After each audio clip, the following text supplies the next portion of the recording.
നമ്മൾ സാധാരണയായി ഉപയോഗിക്കുന്ന വാഹനങ്ങളിൽ സീറ്റ് ബെൽറ്റ് ഘടിപ്പിച്ചിട്ടുള്ളതായി നമുക്കറിയാം. സീറ്റ് ബെൽറ്റ് ധരിക്കുക എന്നത് ഒരു നിയമമാണെന്നും അത് ധരിച്ചില്ലെങ്കിൽ ഫൈൻ വീഴുമെന്നും നമുക്കറിയാമല്ലോ. എന്നാൽ ബസ്സുകളിലും മറ്റും നോക്കിയാൽ സീറ്റ് ബെൽറ്റ് പൊതുവെ കാണാറില്ല. ഇതിൻ്റെ പിന്നിലുള്ള കാരണമാണ് ഈ വീഡിയോയിലൂടെ നാം നോക്കുന്നത്. അപകടത്തിൽപ്പെടുന്ന അവസരങ്ങളിൽ ബസ്സിന് കാറുമായി കമ്പയർ ചെയ്യുമ്പോൾ ബസ്സിന് 40 മുതൽ 50% വരെ സുരക്ഷിതത്വം കൂടുതലാണ്. അതിന് പ്രധാന കാരണം ബസ്സിന് കാറിനേക്കാൾ ഉയരം കൂടുതലാണ് എന്നതാണ്. അതിനാൽ തന്നെ ബസ് ഏതെങ്കിലും സാഹചര്യത്തിൽ അപകടത്തിൽപ്പെട്ടാൽ, അതായത് ഏതെങ്കിലും വാഹനവുമായി കൂട്ടിയിടിക്കുകയോ മറ്റോ ചെയ്താൽ ബസ്സിൻ്റെ താഴ്ഭാഗത്തായിരിക്കും ആഘാതം കൂടുതലായി അനുഭവപ്പെടുക.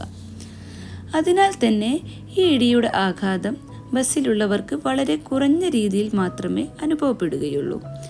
എന്നാൽ ഒരു കാറിനാണ് ഇതേപോലെ അപകടം സംഭവിക്കുന്നത് എങ്കിൽ കാറിനേൽക്കുന്ന ആഘാതം അതിൽ യാത്ര ചെയ്യുന്ന യാത്രക്കാർക്കും അനുഭവപ്പെടുന്നതാണ്. അതേപോലെ തന്നെ കാറിൻ്റെ ബോഡിയേക്കാൾ ഉറപ്പുള്ള ബോഡിയായിരിക്കും ബസ്സിനുള്ളത്. അതിനാൽ തന്നെ കൂട്ടിയിടിയും മറ്റും നടക്കുമ്പോൾ കാറിനുണ്ടാകുന്ന തകർച്ച ബസ്സിനുണ്ടാകുന്നതിനേക്കാൾ കൂടുതലായിരിക്കും.